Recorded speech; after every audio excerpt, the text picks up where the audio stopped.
Ever notice how the person who once felt like destiny later feels like a complete stranger, almost overnight? The chemistry evaporates not in a dramatic fight, but in a slow, confusing drip. You wake up one morning next to a ghost, wondering where the magnetic energy went and how you managed to spend months or even years chasing an illusion. This pattern is not a coincidence. It is not the universe punishing you. It is the predictable outcome of an invisible psychological script running silently beneath your awareness. This script is responsible for 73% of romantic attraction and 90% of romantic collapse. It is the projection loop. We are not talking about simple optimism or wishful thinking. We are talking about the unconscious mechanism, first mapped by Carl Jung, that transforms a complex, messy human being into a flawless character designed to star in your private, internal movie. You don't fall in love with them.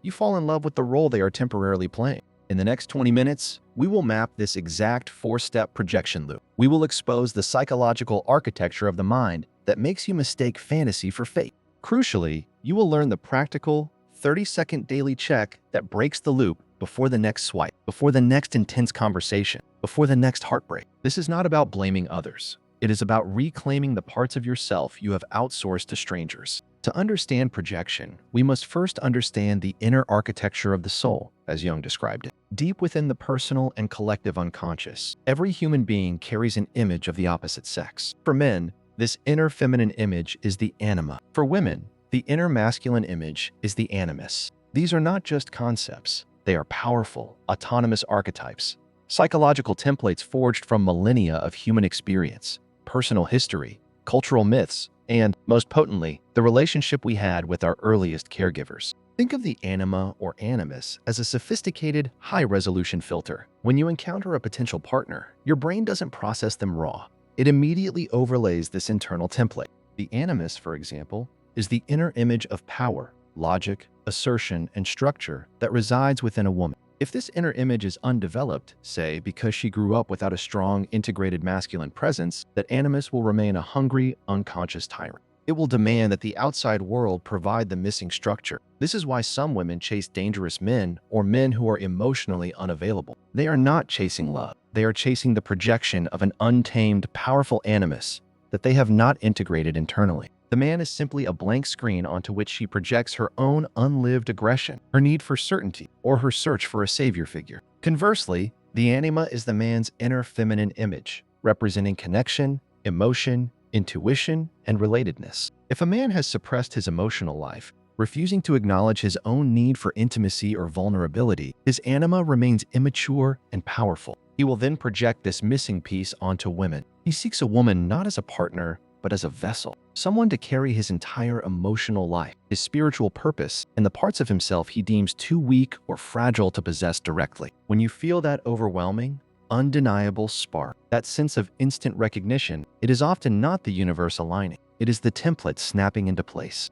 The stranger fits the rough dimensions of your anima or animus just well enough for your unconscious mind to declare, match found, fill in the blanks. The crucial distinction is this: a healthy anima or animus guides us toward genuine connection by helping us understand our own emotional terrain. A pathological or unintegrated anima or animus forces us to seek completion externally, turning every potential partner into a psychological puppet. This brings us to the core mechanism of romantic tragedy, the four-step projection loop. This cycle repeats endlessly until the individual takes responsibility for their own internal landscape. Step 1. The unmet emotional need. Every projection begins with a vacuum. This is the low-grade hum of deficiency that we carry: loneliness, a lack of self-worth, a professional failure, or the ghost of a childhood wound. The projection is a defense mechanism. It's easier to try and fill the hole with a charismatic outsider than to confront the emptiness within. For the man, it might be the need for constant validation. For the woman, it might be the need for absolute,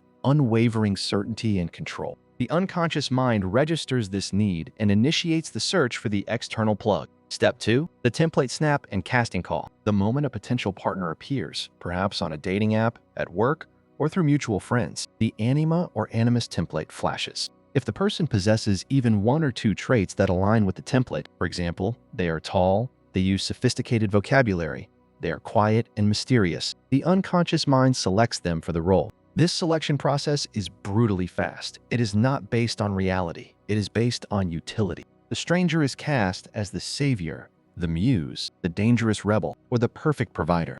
Step 3. Red flag blindness and intensification. Once the casting is complete, the projection is in full effect. This stage is characterized by intense, almost hallucinatory certainty. Any contradictory evidence, the late replies, the financial irresponsibility, the sudden mood swings, is not just ignored. It is actively reinterpreted to fit the script. The man who is perpetually distant is not emotionally unavailable. He is deep and focused. The woman who constantly creates drama is not unstable. She is passionate and complex. This is the phase of love bombing and intense chemistry. The spark is so strong because you are essentially dating your own idealized self-image, reflected back by a compliant stranger. You are not relating to them. You are relating to your own fantasy projected onto them. The relationship becomes a closed psychological system, sustained by mutual, often unconscious, agreement to ignore reality. Step 4. Script refusal and the fracture. Every human being eventually fails the script. The real self cannot be suppressed forever by the psychological demands of the projector.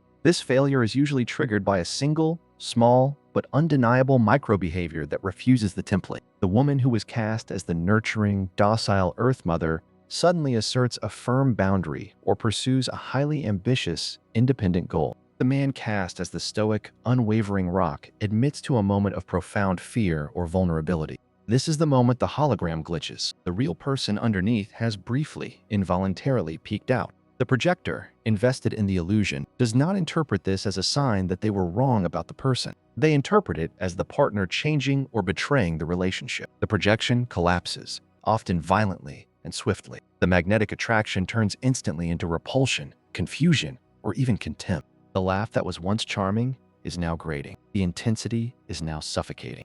This fracture is almost always followed by one of two responses, either ghosting, as the projector flees the reality they created, or intense conflict, where the projector tries desperately to force the real person back into the discarded role. Most people, having experienced this collapse, conclude that they simply chose the wrong person. They dust themselves off, find a new stranger who fits the template, and start the 4-step loop all over again. They become addicted to the initial high of projection, mistaking the rush of self-completion for genuine love. Jung warned that they are not seeking connection, they are seeking possession, the temporary ownership of a person who validates their internal story. The tragedy of the projection loop is not just the lost time, it is the fact that you never truly met anyone. You spent months in a theater of one, interacting only with the shadows of your own unlived life. Jung once stated, "People will do anything, no matter how absurd, to avoid facing their own souls." And nowhere is this more true than in romance. It is terrifying to admit that the intense chemistry we felt was manufactured by our own neediness. It is easier to blame the partner for being deceptive or shallow than to confront the void within ourselves that demanded the illusion in the first place. The man who projects his anima onto women is refusing to cultivate his own emotional depth. He needs her to be his feeling center because he has amputated his own. The woman who projects her animus is refusing to take responsibility for her own structure and assertiveness. She needs him to be the strong, decisive force because she fears using her own. When the projection collapses, the blame game begins. The man accuses the woman of being overly emotional or irrational, which is merely a rejection of the emotional chaos he refused to integrate in himself.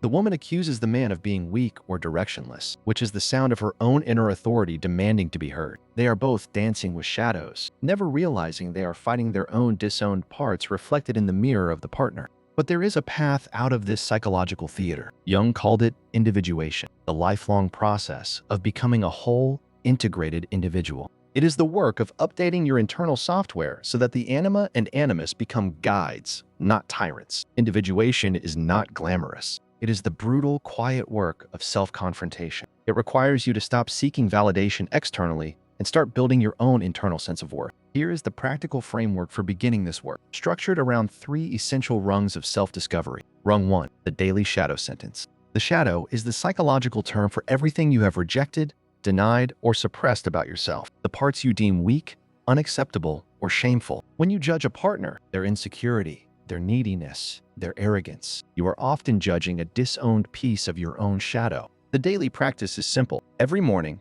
before engaging with the outside world, write down one sentence completing this phrase. The trait I judge most harshly in others, or the trait I most desire in a partner, lives in me as. If you are constantly attracted to the mysterious, unavailable type, ask yourself, what part of me is unavailable? What part of me fears commitment? If you are constantly judging others for being too needy, ask, what unmet need am I refusing to acknowledge in myself? This practice stops you from outsourcing your disowned parts. By naming the shadow, you begin the process of integration. You are no longer looking for a partner to carry your darkness or your light. You are taking it back. Rung 2, the polarity dialogue.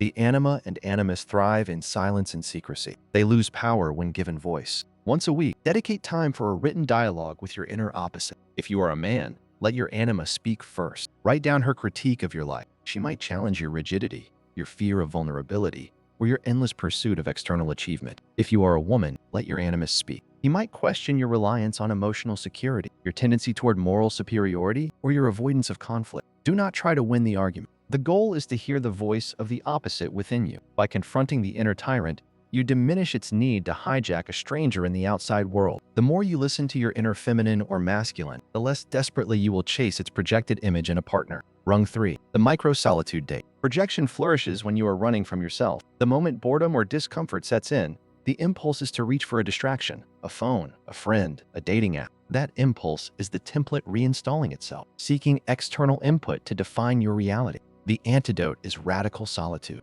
Once a week, take an hour. No phone, no book, no music, no companion. Sit on a park bench, take a silent drive, or simply sit in an empty room. The task is not meditation. The task is to notice when the boredom flips to panic. That panic is the psychological system screaming for external validation. Sit through the panic.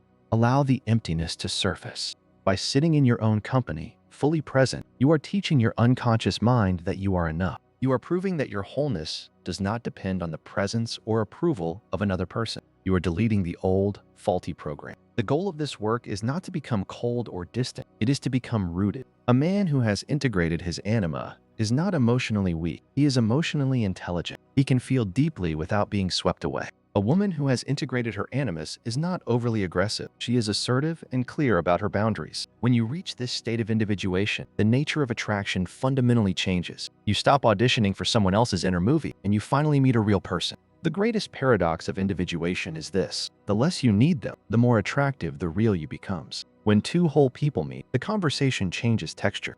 First dates stop feeling like job interviews where you're performing your best self. They become exchanges of information between two sovereign islands. Attraction becomes curious, not hungry. When you are free from projection, their flaws become data points, not personal betrayals. She can admit, I get territorial when I feel scared, and you feel interest, not a rescue flare. He can say, I have deep insecurities about my career, and you register information, not a sudden collapse of the hero archetype you assigned him. You are no longer looking for completion. You are looking for a witness. The woman who has done her work will not fall in love with the fantasy of you.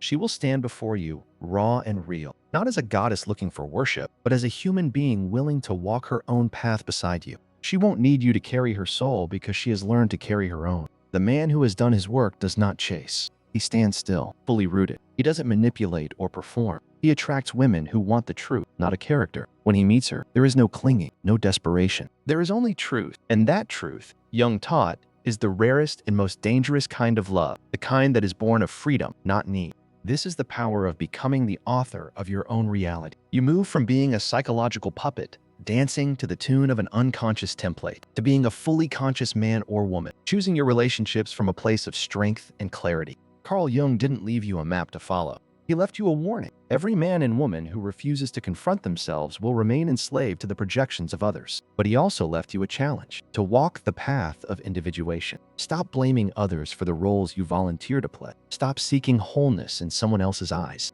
Stop waiting to be chosen. The man or woman who chooses themselves fully, unapologetically, relentlessly, is the one who cannot be controlled by fantasy. They cannot be seduced by performance. They become untouchable, unmanipulable, because they see through the game. If you have felt this message hit somewhere deep inside you, don't let this be another piece of information you consume and forget. The work begins now, in the quiet confrontation with yourself. Take a moment right now to like this video, which helps spread this crucial message to others still trapped in the loop. Share this with one person who needs to understand the difference between projection and genuine connection. And subscribe for more deep dives into the psychology of self-mastery. Your support helps us wake up the world, one conscious choice at a